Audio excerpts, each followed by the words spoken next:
Finally episode number 2 जहां पे हम बात करने वाले हैं स्विंग ट्रेडिंग स्ट्रेटजीज के ऊपर बात करने वाले हैं। जनरली यहाँ पे बहुत सारी मार्केट में ट्रेडिंग स्ट्रेटजीज होती हैं, बट यहाँ पे मैं आपको वो स्ट्रेटजी बताऊंगा जो मैं खुद यूज़ करता हूँ एंड जो जनरली प्रो ट्रेडर यूज़ करते हैं। पहली बाइंग जोन स्ट्रेटजी, इसमें भी मल्टीपल स्ट्रेटजीज आती है। प्राइस एक्शन स्ट्रेटजी हो गया, सपोर्ट एंड रेजिस्टेंस हो गया, वो सब मैं आपसे डिस्कस करने वाला हूँ। तो वीडियो पे बने रहिएगा, वीडियो को लाइक करना, चैनल को सब्सक्राइब करना। Second strategy indicator based strategy, third one is Fibonacci based trading. So तीनों अपना आप में बहुत ज़्यादा अलग स्टाइल हैं ट्रेड करने के लिए। तो इस एपिसोड में मैं जनरली बात करूंगा बाइंग जोन स्ट्रेटजी के ऊपर। तो इसमें सबसे पहले आपको करना क्या होता है, आपको ड्रॉ करना आना चाहिए किसी भी स्टॉक पे support and resistance. Support and resistance क्या होता है, सबसे पहले हम यहाँ पे आते हैं। आई नो आप लोगों को पता होगा, बेसिक मुझे बताने की वैसे ज़रूरत नहीं है। अगर हम यहाँ पे आए, कोई चार्ट उठा लेता हूँ मैं आपके सामने लाइव। देखो, इस कोर्स का आपको यही फ़ायदा है, यहाँ पे मैं आपको सब चीज़ लाइव बता रहा हूँ। कोई चीज़ ये नहीं कि बुक की रटी हुई बता रहा हूँ, सब चीज़ आपके सामने लाइव होने वाली है। ठीक है, मैं वो स्टॉक लेता हूँ जिसमें मैंने पीछे ट्रेड करा था। आई थिंक इरिडा स्टॉक था, काफ़ी अच्छा वर्क करा था। चलो ये स्टॉक देखते हैं, चलो ये भी अच्छा है। अब सपोर्ट एंड रेजिस्टेंस आपसे अगर बनाना आ गया है तो उसके साथ साथ आपको ध्यान दो चीज़ और याद करनी है। कैंडलस्टिक पैटर्न क्या होता है, ये रहा, आपको पता ही है कि bullish engulfing, bearish engulfing, hammer pattern, जो अपना आप में ये रेड एंड ग्रीन होती हैं, इसे हम बोलते हैं कैंडलस्टिक। ठीक है, एंड जब ये कैंडलस्टिक का ग्रुप हो जाता है उसे हम बोलते हैं चार्ट पैटर्न। तो ये कुछ कैंडलस्टिक है इंपॉर्टेंट, जो कि आपको याद कर लेनी है और समझ लेनी है कि इनका मीनिंग क्या होता है। मैं यहाँ पे टाइम वेस्ट नहीं करूँगा, बिकॉज आपको इतना आना चाहिए। स्विंग ट्रेडिंग में आपको बताने वाला हूँ स्ट्रेटजीज कैसे उस पर काम करना है। And second thing is that chart pattern, जो कि ये बेसिक होते हैं, flag and pole, inverse head and shoulder, double top pattern, ये आपको पता होना चाहिए। एंड अगर आपको नहीं पता है तो मेरे चैनल पे आना है, दिक्कत की कोई बात नहीं है। यहाँ पे सारी मैंने वीडियोस बना रखी, आके आपको एक बार देख लेनी है। एंड चार्ट पैटर्न के ऊपर ही वीडियोस बनने की है, तो चेकआउट कर लेना। अब हम आते हैं स्ट्रैटेजी के ऊपर। बेसिक सपोर्ट एंड रेजिस्टेंस आपको आना चाहिए। अब बेसिक सपोर्ट एंड रेजिस्टेंस से ही आप महीने का 10 से 15 हज़ार ईजिली बना सकते हो 1 लाख के कैपिटल के ऊपर। एंड जब आप स्विंग ट्रेडिंग करने आओगे यार, तो मिनिमम कैपिटल आपको 1 लाख रुपए चाहिए। एंड इसके ऊपर मैं अच्छे से बात करूंगा अपने risk management and trading capital वाले एपिसोड में। तो आपको पूरा ये प्लेलिस्ट देखनी है अगर आपको एक कंसीडर स्विंग ट्रेडर बनना है। तो सबसे पहले आपको क्या करना है, सपोर्ट एंड रेजिस्टेंस बनाना आना चाहिए। सपोर्ट एंड रेजिस्टेंस बोले तो मान लीजिए कोई स्टॉक बार बार एक जगह पे ट्रेड, एक जगह बार बार आता है। मान लीजिए ये क्या है, एक तरह से रेजिस्टेंस है। ये रहा, एक बार आया, 2 बार आया, 3 बार आया, चौथी बार में ब्रेकआउट रिटेस्ट पास। ठीक है, तो ये क्या है, इसका सपोर्ट होता है। एंड ये क्या है, इसका सपोर्ट। तो यहाँ पे दो चीज़ हमें देखने को मिली, ये है support, support and support, support. And ये क्या है, ये इसका रेजिस्टेंस, रेजिस्टेंस, रेजिस्टेंस, एंड ये है इसका रेजिस्टेंस ब्रेक। अब जो मैंने आपको स्ट्रेटजी बताई है बाइंग जोन स्ट्रेटजी, जब भी इसमें हम बाय कब करेंगे, जब भी हमारा स्टॉक रेजिस्टेंस को तोड़ेगा। क्योंकि एज अ स्विंग ट्रेडर हमें हमेशा बाय करना होता है, हमारे पास कोई ऑप्शन नहीं है कि बहनचोद हम इसे सेल कर दें। क्योंकि यहाँ पे हम कैश में काम कर रहे हैं तो हमें बाय ही करना पड़ेगा बाय डिफ़ॉल्ट, उसके अलावा कोई ऑप्शन नहीं है हमारे पास। लेकिन अगर उसके लिए अगर आपको करना है तो फ्यूचर ट्रेडिंग करनी पड़ती है, वो हम यहाँ पे अभी डिस्कस नहीं कर रहे, उसके कोर्स में करेंगे, तो यहाँ पे बनते हैं।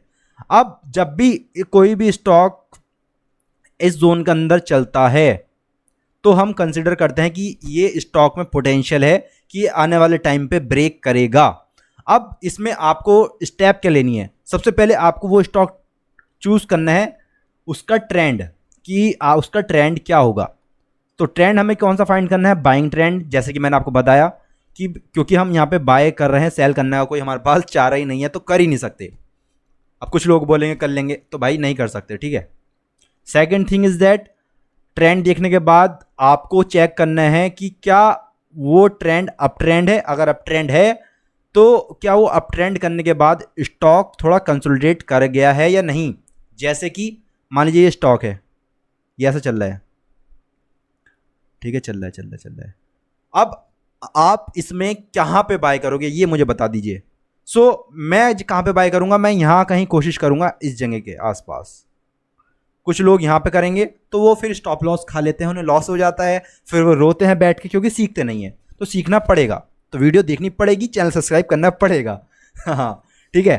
अब यहाँ पे मैं पूरा एक्सपीरियंस देने वाला हूँ। आपको क्या करना है, आपने बाइंग ट्रेंड देख लिया कि चलो स्टॉक अप ट्रेंड में है, क्योंकि डाउन ट्रेंड में होगा तो आप उसमें एक अच्छा प्रॉफिट नहीं बना पाओगे एंड वो हमारे लिए काम नहीं करेगा।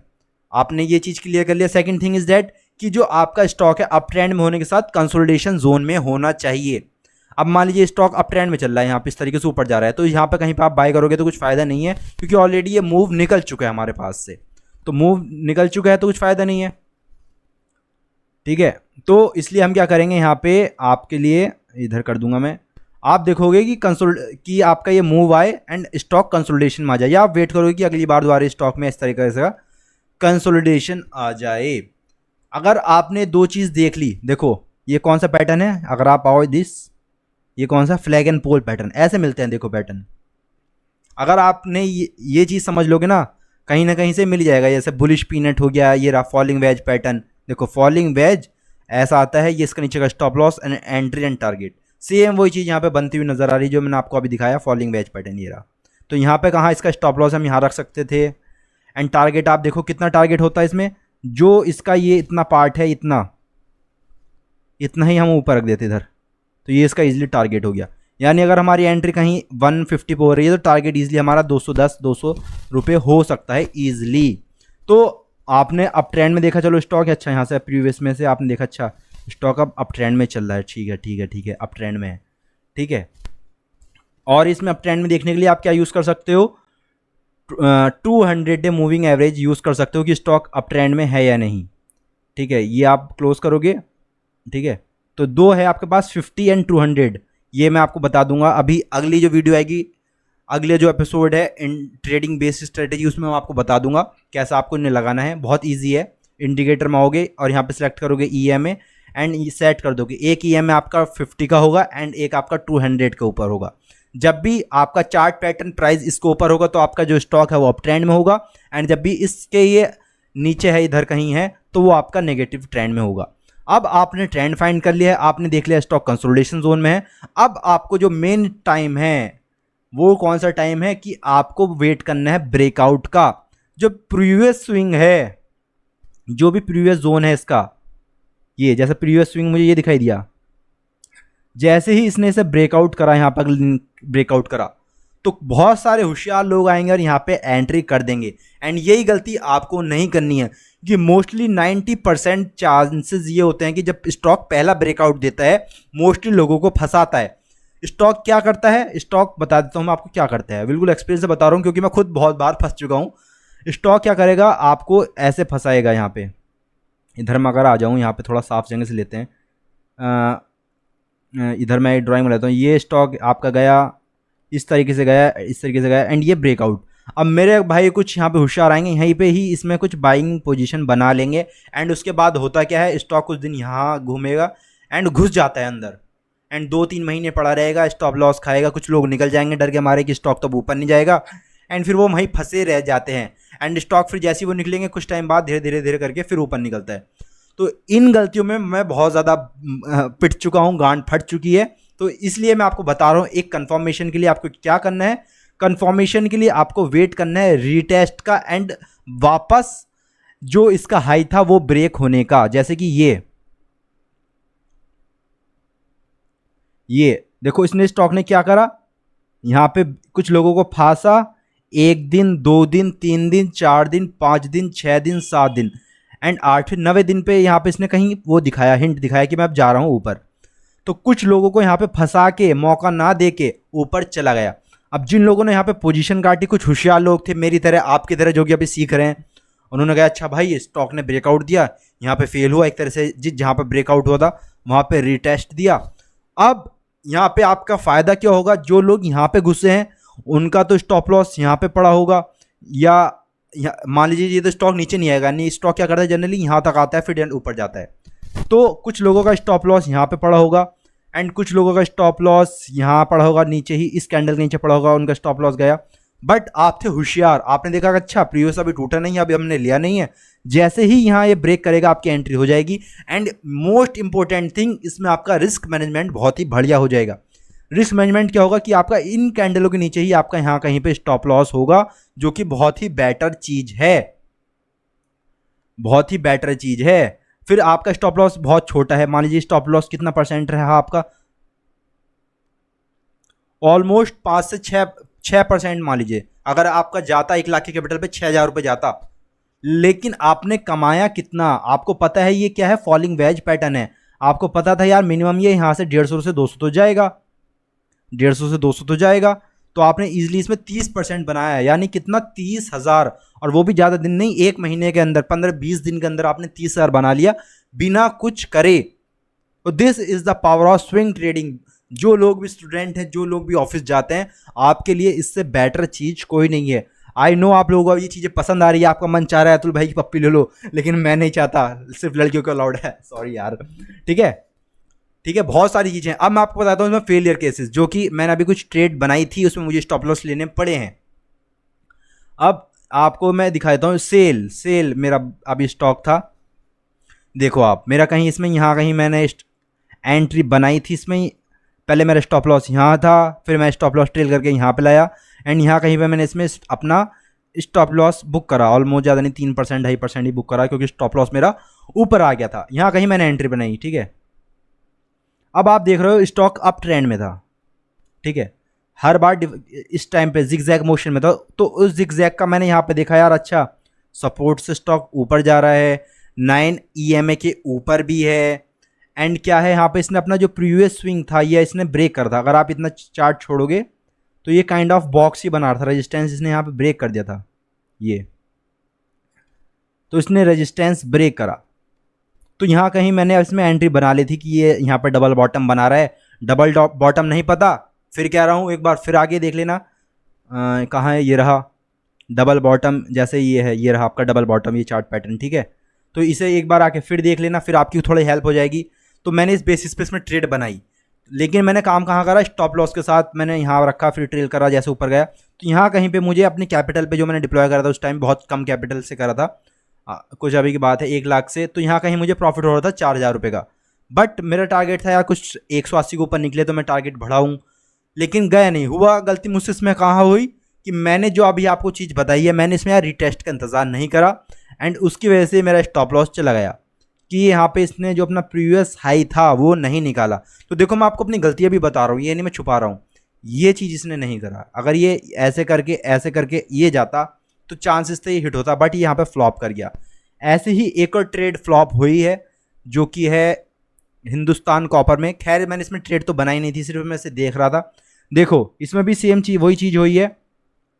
अब आपका होगा तो भाई आप तो बता ही जा रहा हो, भाई देखो अगर आप लाइव चीज़ें नहीं सीखोगे तो कुछ नहीं होगा। मैं अभी आपको PDF दिखा दूंगा, ऐसा कुछ लाइव मार्केट में जो भी मेरे साथ चीज़ें हुई है वो मैं आपको बता रहा हूँ।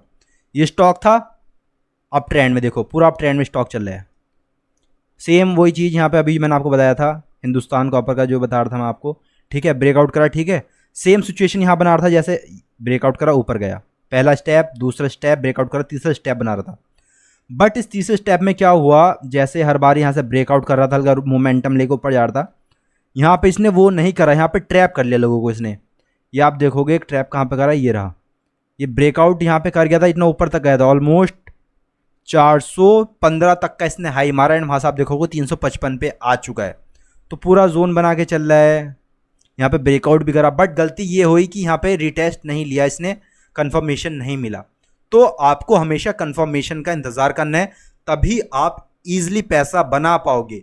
अभी कुछ स्टॉक में दिखा देता हूँ, एक ज्योति CNC, उसमें मैंने ट्रेड करा था, बहुत ही प्यारा स्टॉक यार, बहुत ही मैंने इंतज़ार करा कि देखो यहाँ पे भी ये दिखाऊंगा,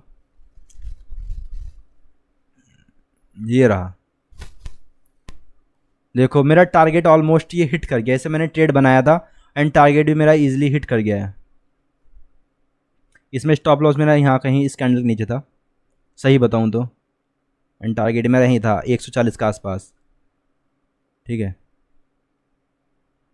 इस कैंडल के नीचे मेरा टारगेट सॉल्व था। तो वही मैं ज़्यादातर जो अपना रिस्क में रखता हूँ, 5% का मैं ऐसा रखने की कोशिश करता हूँ, एंड उसके बदले 10%, 15%, 13% का मैं रिस्क रेशो निकालता हूँ फिलहाल के टाइम पे। अगर आप देखो सेम चीज़ वही इसमें पैटर्न हुआ। अगर आप वीकली टाइम फ्रेम पे आओगे, वीकली टाइम फ्रेम पे क्या हुआ, स्टॉक अपना जोन में चल रहा था, ठीक है, अप ट्रेंड में स्टॉक था। सेकंड थिंग, यहाँ पे इसमें पूरा ये जोन बन गया था, ये अप ट्रेंड, ये जोन, एंड यहाँ कहीं इसने ब्रेकआउट दिया जो मैंने मार्क कर रखा है, ठीक है। मार्क करने के बाद फिर मैं डेली टाइम फ्रेम पे आता हूँ, मैं देखता हूँ यार स्टॉक ने अपना हाई मारा है, ये ब्रेकआउट कर गया। तो बहुत सारे लोगों ने यहाँ कहीं पे एंट्री बनाई होगी, बट मैंने यहाँ पे एंट्री नहीं बनाई। मैंने इंतज़ार करा, इस बार दूसरी थोड़ा टिक लगाई, वो टिकी लगाई, मैंने इसका भी इंतज़ार नहीं करा। मैंने क्या काम करा कि यार चलो एक बार ग्रीन कैंडल बन जान दो, उस ग्रीन कैंडल का जैसे ही हाई ब्रेक करेगा, क्योंकि इसमें दो सिनेरियो होते हैं, दो टाइप्स आप एंट्री में बना सकते हो। पहली एंट्री तो मैंने आपको बता दी कि हाई ब्रेक कर यहाँ पे एंट्री बन सकती थी, लेकिन आपको अगर आप और ज़्यादा एक्सपीरियंस हो जाते हो तो आप एंट्री कैसे बना सकते हो, जिस जहाँ पे ब्रेकआउट हुआ है, जिस कैंडल पे, जैसे यहाँ ब्रेकआउट हुआ है एंड फिर यहाँ पे रिटेस्ट देता है, यहाँ पे ग्रीन कैंडल बना के उस ग्रीन कैंडल का हाई तोड़ता है। जैसे ग्रीन कैंडल यहाँ पे इसने बनाई एंड इसका हाई तोड़ा, ठीक है, एंड इसके यहाँ कहीं मैंने नीचे स्टॉप लॉस रखा एंड फिर आप रख सकते थे टारगेट ईजिली। जो इसमें इतना मोमेंटम आया है, इतना मोमेंटम आप इसमें मान सकते हो। वो अभी तक देखो आप यहाँ पे इतना मानोगे, इतना इसमें आ चुका है, मेरा टारगेट ऑलरेडी बुक मैंने इसमें कर लिया है। तो कोई इतना रॉकेट साइंस नहीं है, बस आपको चीज़ों पे एंड जो आपको सेटअप है उस पर काम करना आना चाहिए। अभी आपके दिमाग में क्वेश्चन आ रहा होगा, यार अतुल भाई आपने ये तो बता दिया, लेकिन स्टॉक कहाँ से सिलेक्ट करेंगे? तो उस पर भी एपिसोड्स आने वाले हैं, लेकिन अभी हम अपना एपिसोड की तरफ चलेंगे जो कि हमारा सेकंड स्ट्रेटजी है। ये स्ट्रेटजी मैंने आपको बताई प्राइस एक्शन बेस। सेकंड जो हमारा थर्ड एपिसोड आने वाला है वो आने वाला है इंडिकेटर बेस स्ट्रेटजी के ऊपर, जो कि हमारी अगली वीडियो रहने वाली है, तो जाके उसे आप ज़रूर चेकआउट करें। धन्यवाद।